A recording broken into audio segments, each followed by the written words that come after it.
नमस्कार दोस्तों, स्वागत है आपका रामायण के नेक्स्ट एपिसोड में। आज हम देखेंगे कि भरत को बुलावा भेज दिया गया है और भरत अपने पिता दशरथ की अंतिम संस्कार के लिए आ गए हैं। जिस रात्रि वे दूत उस नगर में प्रविष्ट हुए, उसी रात में भरत ने भी एक अत्यंत अशुभ स्वप्न देखा। रात्रि के अंतिम पहर में देखे हुए उस स्वप्न का स्मरण कर राजाधिराज दशरथ के पुत्र भरत अत्यंत दुखी हुए।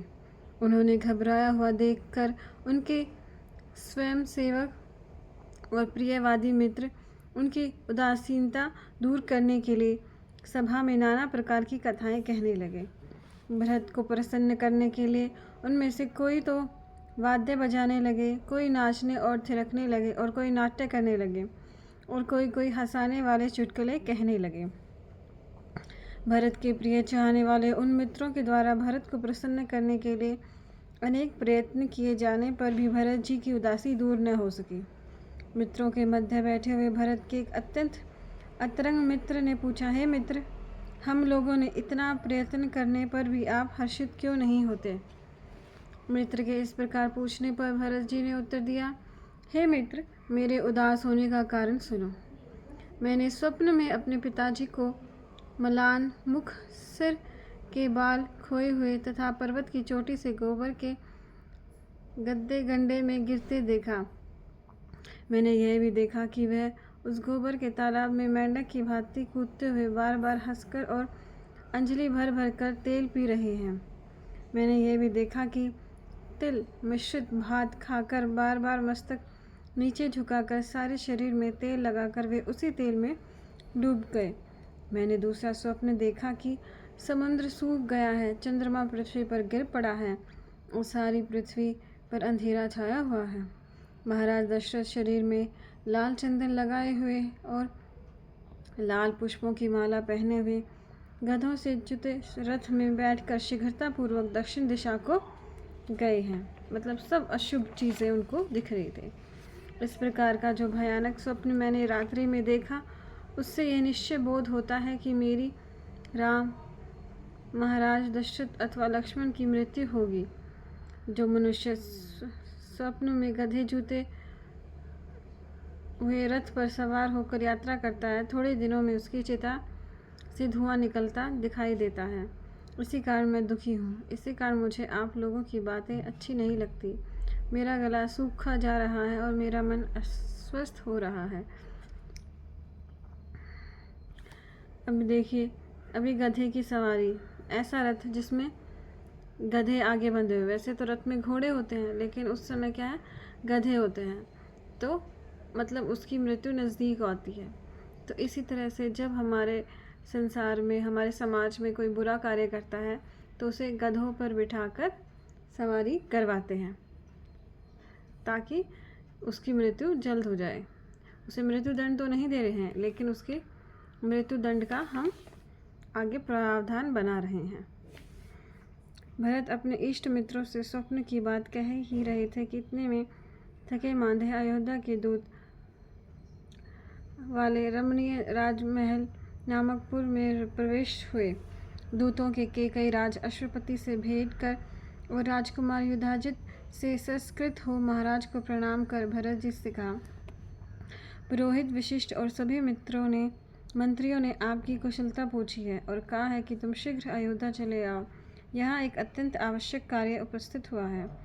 हे विशालक्ष, हे महामूल्यवान वस्त्र और आभूषण उन लोगों ने भेजे हैं, उन्हें आप अपने मामा जी को दे दीजिए। भरत ने उस संपूर्ण वस्तुओं को लेकर बड़े प्रेम के साथ वे वस्त्र आभूषण अपने नाना और मामा को दिए। तदंतर दूतों का जलपान आदि से सत्कार कर भरत जी ने उनसे पूछा, मेरे पिता महाराज दशरथ कुशल पूर्वक तो हैं? महात्मा राम और लक्ष्मण स्वस्थ और सानंद तो हैं? धर्म अनुष्ठाओं में रत धर्मज्ञा, धर्म उपदेश करने वाली आर्या, उदाशीला, बुद्धिमान श्री राम की माता कौशल्या निरोग तो हैं?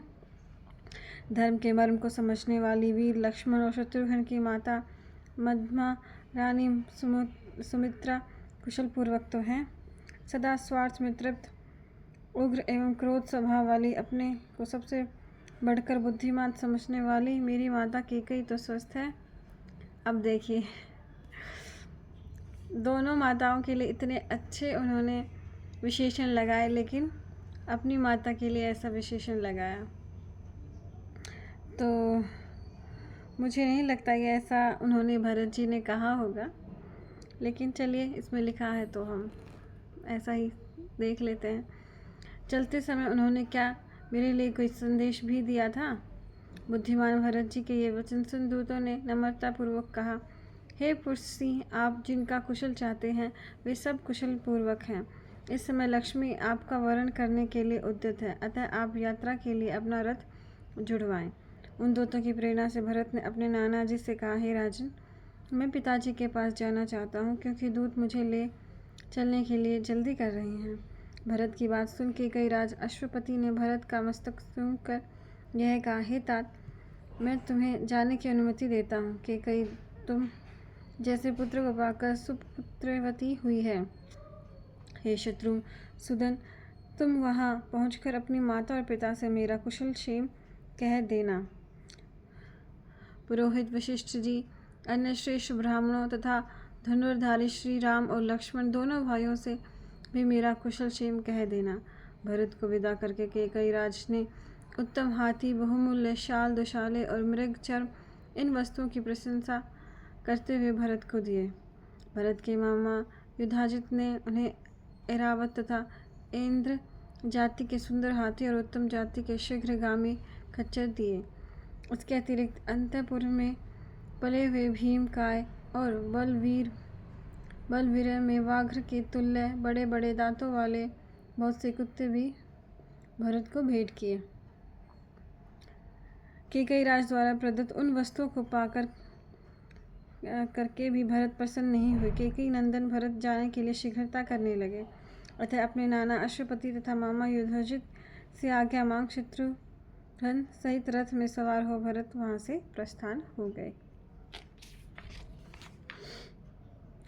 पराक्रमी भरत राज्यगृह से निकलकर पूर्व की ओर चले और घोड़ों के थक जाने पर भी बहुत शीघ्र वे अयोध्या नगरी पहुँचे। अयोध्या को दूर से ही देखकर राजकुमार भरत ने सारथी से कहा, यह पूरी जगत प्रसिद्ध स्वच्छ एवं हरे भरे उद्यानों से पूर्ण यशस्विनी अयोध्या प्रतीत नहीं होती। अत्यंत समृद्धशाली राशियों द्वारा पालित अयोध्यापुरी में पहले यजकर्ता, गुणी एवं वेदों के पारंगत विद्वानों के वेद पाठ का तुमुल शब्द सुनाई पड़ता था। चारों ओर नर नारियों का भी कोलाहल सुनाई देता था। वह सब आज मुझे सुनाई नहीं देता। रथ, हाथी और घोड़ों पर आरूढ़ होकर जैसे पहले लोग आते जाते दिखाई देते थे, वैसे आज दिखाई नहीं देते हैं। अनिष्ट सूचक अनेक प्रकार के अपशकुन आदि और भयंकर निर्मतों को देखकर मेरा मन दुखी हो रहा है। अब भरत समझ तो गए थे कि कुछ तो गड़बड़ है। ये सूत, इन भयंकर अपशकुनों को देख मुझे प्रतीत होता है कि हमारे बंधु बांधवों का कुशल पूर्वक होना अत्यंत दुर्बल है। घबराने का कारण न होने पर भी मेरा हृदय बैठा जा रहा है। अग्न, बिना कारण बताए हुए मुझे अयोध्या क्यों बुलाया गया है? मेरे मन में अनेक प्रकार की अशुभ शंकाएं उत्पन्न हो रही हैं और धैर्य टूट सा रहा है। हे सारथी, राजकुमारों के मरने पर जो मांगलिक लक्षण या आकार और प्रकार मेरे सुन रखे हैं, आज उन सभी लक्षणों को मैं यहाँ देख रहा हूँ। गृहस्थों के भवन मुझे विचित्र ध्वजाओं और बंदवारों से रहित देख पड़ते हैं। किसी भी गृहस्थ के द्वार पर पुष्प मालाएं लटकती दिखाई नहीं देती। सब घरों की आंगन बिना झाड़ बुहारे पड़े हैं। यहाँ के व्यापारी पहले की भांति प्रफुल्लित दिखाई नहीं देते। चिंता के कारण इनका हृदय उद्वेलित हो रहा है और व्यापार नष्ट होने के कारण इनकी सारी गति अवरुद्ध हो गई है। मैले वस्त्र धारण किए हुए, आँखों में आंसू भरे हुए, दीन, चिंताग्रस्त, दुबले पतले और घबराए हुए स्त्री पुरुष ही मुझे नगर में दिखाई पड़ रहे हैं। भरत जी को बहुत ज़्यादा शंका हो रही है कि कुछ तो अनर्थ हुआ है। इस प्रकार के अनेक अप्रिय दृश्यों को जो इसमें पूर्व अयोध्या में उन्होंने कभी नहीं देखे थे, देखकर सिर नीचा किए हुए हर्ष शून्य भरत जी ने अपने पिता महात्मा दशरथ के गृह में प्रवेश किया। अभी देखिए, इसलिए ये सारे जो अशुभ कारण हैं उनको हमें अपने घरों से हटाना चाहिए। जैसे यहाँ पे साउथ में एक ट्रेडिशन है, सुबह उठते ही घर के बाहर झाड़ू करके रंगोली बना दी जाती है हर रोज़, और फूल वगैरह भी रखे जाते हैं। तो इससे मतलब हर दिन वो अच्छे से शुभ चीज़ों से करते हैं।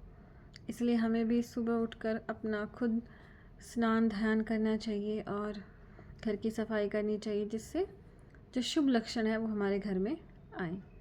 तो शायद इतना बहुत ही विस्तार से वर्णन इसी चीज़ से किया गया है कि अपने घर में शुभ चीज़ों का लाने के लिए हमें क्या क्या करना चाहिए। पिताजी को उनके भवन में न देखकर भरत जी अपनी माता का दर्शन करने के लिए उनके गृह में गए।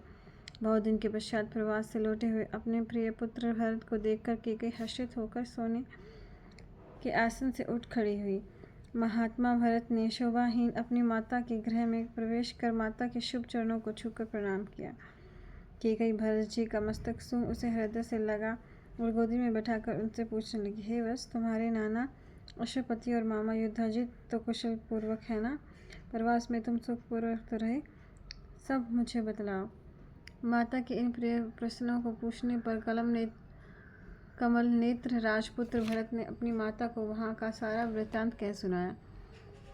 आपके पूज्य पिता और मेरे नाना तथा मामा युधाजित कुशल पूर्वक हैं। हे माता, अब मैं जो कुछ पूछूं वह मुझे बताएं। स्वर्ण भूषित आपका यह पलंग महाराज के बिना सूना क्यों है? राजकीय भृत्य वर्ग में मुझे प्रसन्न दिखाई नहीं दे रहे हैं। महाराज प्राय आपके ही भवन में रहा करते थे। ये समझकर मैं उनके दर्शन करने के लिए यहाँ आया, किंतु मैं उन्हें यहाँ भी नहीं देख रहा हूँ।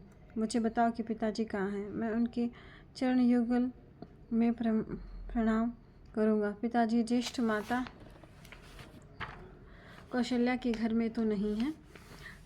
राजलोभ से मोहित संपूर्ण वृत्तांत को जानने वाली कैकेयी महाराज का वृत्तांत न जानने वाले भरत से प्रिय संवाद के रूप में यह घोर अप्रिय वचन बोली। पुत्र, जो गति सारे प्राणियों की होती है, तुम्हारे पूज्य पिता भी उसी गति को प्राप्त हुए। तेजस्वी यशशील महात्मा दशरथ सज्जनों की गति को प्राप्त हुए। कैकेयी की यह बात सुनकर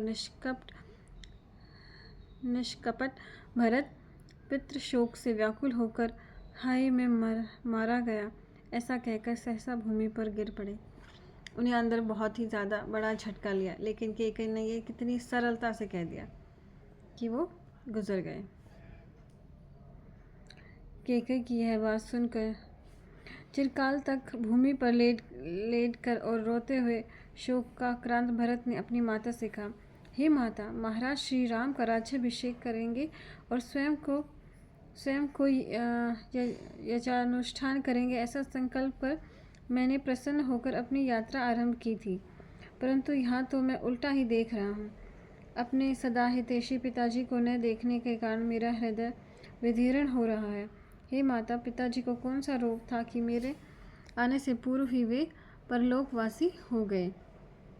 श्री राम आदि बंधु धन्य हैं जिन्होंने पिताजी का अंत्येष्टि संस्कार किया। हाँ, महाराज का यह सुख स्पर्शी हाथ जो मेरे धूसरित शरीर को झाड़ा करता था, अब कहाँ गया? अच्छा, अब जो मेरे भ्राता पिता और बंधु हैं, जिन बुद्धिमान का मैं दास हूँ, उस सरल स्वभाव राम के विषय में मुझे बताओ, वे कहाँ हैं? देखिए, अब भरत ने श्री राम के लिए क्या क्या बोला है। भ्राता हैं, मेरे पिता हैं, मेरे बंधु हैं, वो इतने बुद्धिमान हैं कि मैं उनका दास हूँ, वो सरल स्वभाव के हैं। इतना अच्छे से उन्होंने उनका संबोधन किया है। तो इसी से पता चलता है कि भरत और राम में कितना प्रेम था। राम और लक्ष्मण में भी प्रेम था बहुत, लेकिन जब हम अपने किसी घनिष्ठ मित्र से मिलते हैं तो हम क्या कहते हैं, और हो गया भरत मिलाप। तो भरत के अंदर जितना श्री राम के लिए प्रेम था, उतना शायद किसी के और के मन में नहीं होगा। धर्मानुरागी और विवेकजनों के लिए बड़ा भाई ही पिता के तुल्य होता है। इस समय वे ही मेरे आश्रय हैं, मैं उनकी चरण वंदना करूँगा। धर्म का अनुष्ठान करने वाले, सत्य प्रतिज और दृढ़ व्रत पूज्य पिताजी मेरे विषय में क्या आज्ञा कर गए हैं? मैं अपने विषय में पिताजी का अंतिम संदेश सुनना चाहता हूँ। भरत के इस प्रकार पूछने पर कैकेयी ने यथार्थ बात कही। तुम्हारे पिता हा राम, हा लक्ष्मण, हा सीते इस प्रकार विलाप करते हुए परलोकवासी हो गए। बंधन बंधे हुए गजराज की भांति काल धर्म से विवश होकर तुम्हारे पिताजी ने अंतिम समय कहा था, जो लोग सीता सहित श्री राम और महाबाहु लक्ष्मण को वन से लौटा हुआ देखेंगे वे ही सफल मनोरथ होंगे। इस दूसरी अप्रिय बात को सुनकर भरत जी और अधिक दुखी हुए। फिर विषादपूर्ण मुख वाले भरत ने माता जी से पूछा, माता, वे धर्मात्मा और कौशल्या के आनंद को बढ़ाने वाले राम इस समय भाई लक्ष्मण और सीता के साथ कहाँ गए हैं? भरत के इस प्रकार पूछने पर कैकेयी ने यह समझकर कि भरत राम वनगमन से प्रसन्न होगा, महाराज दशरथ मरण की बात कहने के पश्चात दूसरी अप्रिय बात कहनी आरंभ की।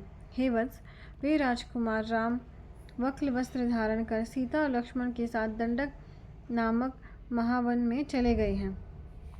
राम वनगमन की बात सुनकर भरत भाई के चरित्र की आशंका से भयभीत हो गए। अपने वंश के महात्मा तथा कीर्ति को लक्ष्य में रखकर भरत जी ने अपनी माता से पूछा, हे माता, क्या राम ने किसी ब्राह्मण का धन छीना था अथवा क्या राम ने बिना अपराध किसी धानड्य या निर्धन की हत्या की थी? क्या राम ने किसी पर स्त्री की और कुदृष्टि से देखा था? मेरे भ्राता राम को किस अपराध के कारण दंडक वन में भेजा गया? महात्मा भरत के इस प्रकार पूछने पर अपनी पंडिता मानने वाली वह मूर्खा प्रसन्न होकर बोली, बस बुद्धिमान राम ने न तो किसी ब्राह्मण का धन का अपहरण किया और न ही किसी धनी अथवा दरिद्र का वध किया। राम पर स्त्री को तो आंख उठाकर भी नहीं देखता। हे पुत्र, जब मैंने राम के राज्याभिषेक की बात सुनी तब मैंने तुम्हारे पिता से तुम्हारे लिए राज्य और राम के लिए वनवास मांगा। सत्य प्रतिज तुम्हारे पिता ने मेरी याचना को स्वीकार कर लक्ष्मण और सीता के साथ राम को वनवास दे दिया। कितनी सरलता से बोल दी है कैकेयी ये बात। महायशस्वी महाराज दशरथ अपने प्रिय पुत्र राम को न देखने के कारण पुत्र शोक से पीड़ित हो पंचतंत्र को प्राप्त हुए। हे धर्मज, अब तुम राजपद को स्वीकार करो, क्योंकि मैंने यह सब कुछ तुम्हारे लिए ही किया है। इसलिए हे पुत्र, तुम विधि के जानने वाले विशिष्ट आदि प्रमुख दिग्गजों के साथ महापराक्रमी अपने पिता का अंत्येष्टि संस्कार कराओ तथा पृथ्वी पति पद पर अपना अभिषेक कराओ। तो आज के लिए इतना ही। कल हम देखेंगे कि भरत जी कैसे इस बात से अपनी माता को समझाते हैं। बहुत बहुत धन्यवाद।